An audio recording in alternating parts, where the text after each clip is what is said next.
नमस्ते सभी को। तो मित्रों, आज हम बात करने वाले हैं जेएनयू, कम्युनिज्म और फैज़ अहमद फैज़ के लिखे तराने हम देखेंगे के ऊपर।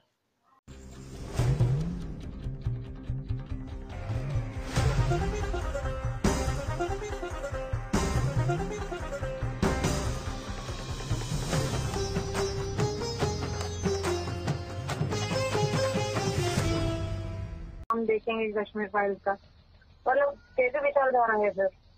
अच्छा, ये हम देखेंगे के बारे में आप क्या सोचती हैं? हम देखेंगे जो गाता है वो पक्का कम्युनिस्ट है, ठीक है? हाँ फिर उसका जो देखिए ना फिर आपका जो लिरिक्स है उसका। सुनिए, तो मैंने देखा है, मैं जानता हूँ फैज अहमद फैज जो उसके राइटर हैं, वो हम देखेंगे नज्म के, वो पाकिस्तान के कट्टर कम्युनिस्ट व्यक्ति थे, ठीक है? पाकिस्तान में जब जनरल जियाउल हक वहां पे तानाशाह हुआ था और वो पूरी तरह से पाकिस्तान पे कब्जा कर लिया था, इतना तो आपको पता है ना? पाकिस्तान में जियाउल हक का जब शासन था, तानाशाह था वो पाकिस्तान का, तो उस वक्त फैज अहमद फैज ने ये उसके विरोध में ये जनरल जियाउल हक के विरोध में वो तराना लिखा था और उसे वहां की आवाम ने काफी सराहा था और वो एक प्रकार से हुकूमत, जो पाकिस्तान की हुकूमत थी, उसको चैलेंज करती थी, ठीक है? अच्छा। इसलिए उस गाने पे भी प्रतिबंध लगाया था और काफी समय के बाद एक जो नगमा ये एक्ट्रेस थी पाकिस्तान की, बड़ी मशहूर एक्ट्रेस थी, चूंकि पाकिस्तान में जनरल जियाउल हक ने साड़ी पहनना भी मना कर दिया था, बैन कर दिया था, क्योंकि साड़ी इस्लामिक वस्त्र नहीं है। तो उस एक्ट्रेस, मुझे उनका नाम नहीं याद आ रहा, बड़ी मशहूर एक्ट्रेस थी वो, तो उन्होंने किया क्या था कि उन्होंने काली साड़ी पहनी थी, काली साड़ी पहन के और ये गाना गाया था सबसे पहले सार्वजनिक मंच पे। और उसके बाद से ये सरकार के विरोध करने वाले कम्युनिस्टों का एक प्रकार से राष्ट्रगान बन गया, राष्ट्रगान की तरह, मतलब इतना सम्मान देने लगे वहां के लोग। अच्छा। पाकिस्तान के। लेकिन अब बात यह है कि पाकिस्तान में उस तरीके के गाने को प्रचलन हुआ, वो समझ में आता है आपको, मतलब आपको पृष्ठभूमि समझ में आ रही है ना कि क्या है? हाँ। लेकिन इसे सबसे ज्यादा सराहा कहाँ गया? वो तो जहाँ पे था कर्नल जियाउल हक, फिर बाद में मारा खप गया, फिर वो खत्म, खेला, उसका चैप्टर क्लोज हो गया। ये हम देखेंगे वाला भी चैप्टर काफी हद तक क्लोज हो गया। लेकिन जिंदा कहाँ पे रखा गया? जेएनयू में और एएमयू में, ठीक है? और जब क्या नाम से ये खास करके बीच में जब उठा था शाहीन बाग में, ठीक है? अच्छा, पाकिस्तान में नज्म को जब लिखा था तो जब उन्होंने एक बात लिखी थी कि जब अर्ज़े खुदा के काबे से सब बुत उठवाए जाएंगे, सब ताज गिराए जाएंगे और क्या नाम से बस नाम रहेगा अल्लाह का, ठीक है? अच्छा, पाकिस्तान के परिप्रेक्ष्य में, ठीक है? पाकिस्तान के भाई, अगर आप उनके बारे में कोई वीडियो डाल दोगे, आप प्रॉब्लम में तो नहीं पड़ जाओगे ना? प्रॉब्लम में पड़ना तो वो तो इस्लाम के बारे में ही डाल दिया है। कम्युनिस्ट लोगों से तो मैं और खुन्नस रखता हूँ, मुझे कोई घंटा फर्क नहीं पड़ता मुझे कम्युनिस्टों से, ठीक है? किसी ने आपको पहचाना क्या कभी, मतलब पब्लिक में जब आप जाते हो कि ये आपकी आवाज है, ये आप हो करके? नहीं, देखिए कैसे कहते हैं इंग्लिश में, I am a common man, ठीक है? मैं इतना कॉमन हूँ कि मेरी आवाज से लेके मेरा चेहरा तक बहुत ही कॉमन है, हर किसी से मिल जाता है। मेरा नाम तक इतना कॉमन है, फेसबुक पे सर्च कीजिए, आशीष चौरसिया, सैकड़ों मिल जाएंगे आपको। तो उस तरीके से मुझे उतना डर नहीं है। खैर, जो भी है, अगर डरना ही होता तो कभी ये फील्ड में आता ही नहीं, ठीक है? तो अच्छा, बात ये है, ठीक है? उसमें एक बात और कही है, अर्ज़े खुदा के काबे से सब बुत उठवाए जाएंगे। ये किसको रिलेट करके बोला है? वो जो असेंबली है पाकिस्तान की, वहां पे जितने भी सत्ताधारी लोग बैठे थे, वो एक तरह से बुत थे। बुत मतलब के पत्थर के बुत थे। वो लोगों को क्योंकि पत्थर के बुत ही थे, तभी तो वो जियाउल हक का विरोध नहीं कर रहे थे, जबकि जियाउल हक सीधे सीधे तानाशाही कर रहा था, लोगों पे अत्याचार कर रहा था, ठीक है? तो इससे रिलेट करके उन्होंने, चूंकि उन्हें समझाना किसे था? पाकिस्तान की उस आवाम को जो इस्लाम को मानती है, तो एक इस्लामिक तरीके का उन्होंने एग्जाम्पल देके ये चीज दिखाई थी। लेकिन जब वो चीज भारत में आती है तो अर्ज़े खुदा के काबे से सब बुत उठवाए जाएंगे, ये क्या साउंड करता है? ये सीधे सीधे हिंदुओं को टारगेट किया जाता है।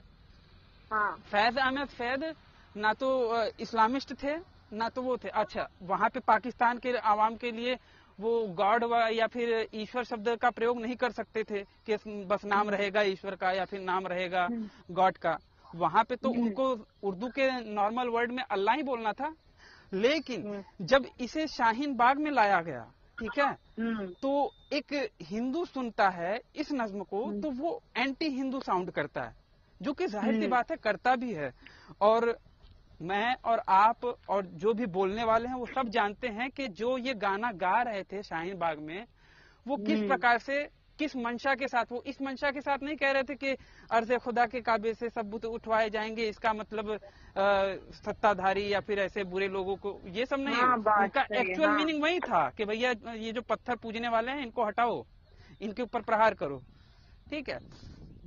तो उस तरीके से फैज अहमद फैज कम्युनिस्ट थे, और चूंकि एएमयू और खास करके जेएनयू कम्युनिस्टों का गढ़ है, और एएमयू में आपको हमेशा से ये तराना सुनने को मिलेगा अगर आप एएमयू के छात्र हैं या छात्रा रह चुकी हैं तो, ठीक है। तो उस तरीके से है, आपने ये कश्मीर फाइल देखी है, उसमें भी ये गाना मिलता है। हाँ, वही तो जी। तो गलती उस तराने की नहीं है, ठीक है। हाँ। गलती उस तराने की नहीं है, गलती उसकी है, उस व्यक्ति की है जो पाकिस्तान से उठा के यहाँ पे उसको भारत की जनता के लिए बोलने लगा, ठीक है। क्योंकि जो बंदा कभी हिंदुत्व के बारे में कभी कुछ वो नहीं किया, वो कम्युनिस्ट था, वो मुसलमानों के बीच में रह रहा था, वो यहाँ पे हिंदुओं के एंटी हिंदू कैसे हो सकता है? फैज अहमद फैज कितना भी खराब हो, कुछ भी हो, लेकिन वो इस्लामिक नहीं था। तो उस तरीके से चीजें हैं। अच्छा, अब बात एक यहाँ पे पॉइंट करने वाली बात ये भी है, आप भी गौर करोगी बहन, कि क्या भारत में एक भारतीय क्रांतिकारी आंदोलन में, अगर इसे क्रांतिकारी कहा जाता है तो शाहीन बाग के जो ये लोग तमाशा कर रहे थे, अगर ये क्रांतिकारी आंदोलन का नाम दें, क्योंकि ये नाम रहेगा अल्लाह का और वो गाना गा रही थी ना, तो इसलिए मैं थोड़ा सा उस पर क्लियर करना चाहता हूँ, ठीक है। मैं कह रहा हूँ कि क्या सरकार का विरोध करने के लिए, सत्ता का विरोध करने के लिए, सत्ताधारी जो बुरे लोग हैं उनका विरोध करने के लिए क्या ये पाकिस्तान का तराना ही बच गया था? क्या हमारे भारत में कोई ऐसे कवि नहीं हुए हैं जिन्होंने सत्ता का विरोध किया हो, सरकार का विरोध किया हो? ऐसे कोई भाई भारत में कोई नहीं है क्या? बात यह है कि हमको पढ़ाया ही नहीं जाता उनके बारे में। एक मैं आपको कविता बताता हूँ, आप बाद में सर्च कीजिएगा और पढ़िएगा उसे। रामधारी सिंह का नाम याद रख लीजिए। रामधारी सिंह ने एक कविता लिखी थी, समर शेष है नहीं पाप का भागी केवल व्याघ्र, जो तटस्थ हैं समय लिखेगा उनका भी इतिहास। अगर वो आप देखें तो वो सरकार का, उस समय के सरकारों का पूरी तरह से विरोध करते थे। लेकिन नहीं, इनको तो चाहिए ये क्या नाम से उर्दू का लेखक, वो भी पाकिस्तान का, करेला ऊपर से नीम चढ़ा। तो ये भारत की कम्युनिस्ट विचारधारा है जो कि फैज अहमद फैज के गाने को ज्यादा प्राथमिकता देती है, जबकि उसी तरीके की बातें उनसे भी पहले रामधारी सिंह दिनकर ने लिखी थी, लेकिन उसको प्राथमिकता नहीं देते, जबकि वो भारतीय थे। तो समझ में आता है कि इनकी ये किस तरफ झुके हुए हैं। ये दुश्मन देश की तरफ झुके हुए हैं, ये मुसलमानों की तरफ झुके हुए हैं जो कि देश का विरोध करते हैं। अच्छा, तो उस तरीके से ये जो मैडम है, ये जो बस नाम रहेगा अल्लाह का, गूंजेगा अनल हक का नारा, और ये सब फलाना ढिमकाना जो भी करते हैं। तो ये अच्छा, एक बात और मैं आपको थोड़ा सा अब फिर से इस पे थोड़ा सा एक पॉइंट बताना चाहूंगा कि जो लोग कहते हैं हिंदू कि भैया ये जो फैज अहमद फैज का जो गाना है वो एंटी हिंदू है, वो एंटी हिंदू तब नहीं था जब लिखा गया था। जब यहाँ भारत में आया तो वो एंटी हिंदू बन गया, क्योंकि वहाँ के यहाँ के जो बोलने वाले हैं ना, उन्होंने उसे एंटी हिंदू बना दिया, ठीक है। लेकिन अगर इसे ध्यान से पढ़ें तो गूंजेगा अनल हक का नारा, जो मैं भी हूं और तू भी है। इसका मतलब अनल हक का मतलब क्या होता है कि मैं ही श्रेष्ठ हूँ, ठीक है। अच्छा, मैं ही श्रेष्ठ हूँ। जबकि और ये चीज अनल हक ये एंटी इस्लामिक है, क्योंकि इस्लाम में सबसे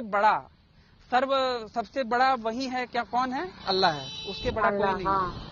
लेकिन यहाँ पे क्या बोला गया है कि अनल हक, अर्थात मैं अलल हक इस्लाम में चलता है, अनल हक उसका ठीक अपोजिट है। और अनल हक की बात कही गई है कि मैं जैसे कि अहम ब्रह्मास्मि, ठीक है, तो अहम ब्रह्मास्मि एक तरीके से अनल हक हो गया, जो मैं भी हूं और तू भी है। तो ये एंटी मुस्लिम भी है, लेकिन शाहीन बाग के उन लप्पू झन्नों को पता नहीं था, वो लोग ये भी चीजें बोलते रहते थे। शाहीन बाग के जो मुस्लिम कट्टरपंथी थे, वो उनको ये बात नहीं सही से पता है कि अनल हक का मतलब क्या होता है। ये सीधा सीधा एंटी इस्लामिक है। तो फैज अहमद फैज और उनकी कविता को मैं गलत नहीं कहता, लेकिन उस कविता को जो यहाँ पे शाहीन बाग में और भारत में लेके आया ना, उसको मैं गलत कहता हूँ। तो उस तरीके से, और ये जो मैडम कर रही है ना, ये मैं पक्का अब तो पूरी गारंटी के साथ कहता हूँ कि ये कम्युनिस्ट हैं। मैं शर्त लगा सकता हूँ, अपना मोबाइल दांव पे लगाने के लिए तैयार हूँ। इन्वायरमेंट फ्रेंडली, एनवायरमेंट फ्रेंडली, हाँ इन्वायरमेंट। ये अच्छा, ये कम्युनिस्ट लोगों का मैं जैसे कि पढ़ रहा हूँ, समझ रहा हूँ बहन, ये देख रहा हूँ कि ये क्या नाम से पूंजीवादियों का विरोध करते हैं, बड़े जो धनवान लोग हैं उनका विरोध करते हैं, और जो बड़े मिल मालिक हैं या फिर कारखाने या फिर जो बड़े उद्योगपति हैं उनका विरोध करते हैं। लेकिन ये ससुरे खुद उन्हीं चीजों का उपभोग करते हैं, उन्हीं को बढ़ावा दे रहे हैं इनडायरेक्टली। मैं कहता हूँ अंबानी का विरोध करते हो ना, उद्योगपति है, तो क्या कोई भी कम्युनिस्ट जियो का सिम कार्ड नहीं यूज करता? रिलायंस के प्रोडक्ट यूज नहीं करता? आखिर मैं कह रहा हूँ कि अगर आप मजदूरों के हित की ही बात करते हो तो आपने मजदूरी करी है। मजदूरों के हित के लिए आपने क्या किया सिवाय बोलने के? तो उस तरीके से इनका दोगलापन समझ में आता है। और कार्ल मार्क्स बुरा नहीं था, कार्ल मार्क्स बुरा नहीं था, ठीक है, उसके कुछ विचार गड़बड़ थे, लेकिन उसके अधिकतर विचार बड़े अच्छे थे। लेकिन उसे पढ़ाने वाला या फिर उसके विचारों को समझाने वाला किस तरीके से समझाता है, जैसे कि इंटरनेट है या फिर एक बंदूक है। कार्ल मार्क्स का विचार एक बंदूक की तरह है। अब अगर एक मुजाहिद उसे आपको बंदूक थमाएगा, बंदूक चलाना सिखाएगा, तो वो किस तरीके से सिखाएगा, और एक फौजी अगर आपको बंदूक चलाना सिखाएगा तो किस तरीके से सिखाएगा। एक राष्ट्रवादी शिक्षक अगर कार्ल मार्क्स को पढ़ाएगा तो वो किस तरीके से पढ़ाएगा, और एक ये जो कम्युनिस्ट विचारधारा वाला शिक्षक है वो किस तरीके से पढ़ाएगा। दोनों में जमीन आसमान का फर्क होता है। अब मैं कहता हूँ कार्ल मार्क्स को पढ़ाते हो तो कम से कम कार्ल मार्क्स के जिस परिप्रेक्ष्य में उसने उस टाइम पे लिखा था, उस टाइम पे सर्कमस्टेंसेस क्या थे, इसके बारे में भी तो चर्चा करनी चाहिए बच्चों को। जैसे कि कोई भी विचार, आपको क्या लगता है महात्मा गांधी बहन, महात्मा गांधी ने जो सत्याग्रह आंदोलन फलाना ढिमकाना इतना पीसफुल और बहुत ही भाईचारा ये सब चीजें करके अंग्रेजों का विरोध किया था, अगर महात्मा गांधी के पास ये ताकत होती कि वे अंग्रेजों को कहते कि यहाँ से भाग जाओ, और अंग्रेज भाग सकते, ठीक है, अंग्रेज अगर भाग सकते होते, तो क्या महात्मा गांधी इतने प्रेम और लप्पो चप्पो वाली बातें करके ये सब करते? तो कुछ परिस्थितियां भी वो होती हैं। और कार्ल मार्क्स बचपन से कोई बहुत बड़ा मिडिल क्लास व्यक्ति था, और वो काफी दरिद्रता में या फिर काफी गरीबी में उसका जीवन बीता था काफी हद तक। और उसके घर के सामने ही एक परिवार था जो कि बहुत ही कुलीन था, एलीट क्लास। तो वो गरीब बच्चा या फिर मध्यम मिडिल क्लास का जो बच्चा था, जो अभावों में, जो कमियों में जिसका जीवन गुजर रहा था, भाई वो अमीर को देखेगा, अमीर के बच्चों को दिन ब दिन बढ़ते हुए देखेगा, तो उसके दिल में कहीं ना कहीं कुंठा तो होगी ना। और उस वो कुंठा धीरे धीरे बढ़ते बढ़ते एक टाइम ऐसा था कि कार्ल मार्क्स बहुत गरीबी, बोले तो उसके बच्चों के खिलौने तक बिक गए, मतलब वो हो गए थे, और गरीबी में ही उसकी मृत्यु हुई थी। तो जो इतना गरीब रहा हो तो वो तो अमीरों से जलन करेगा ही ना। अंगूर नहीं मिले, अंगूर खट्टे हैं। अगर मैं अंगूर नहीं खा सकता, आप अंगूर खा रही हो, मुझे भूख थी लेकिन मैं हाँ। नहीं पा पाया, आप सक्षम थी, आपने पा लिया, तो भैया मैं तो आपको गलत साबित कर दूंगा क्योंकि मैं तो नहीं पाया ना।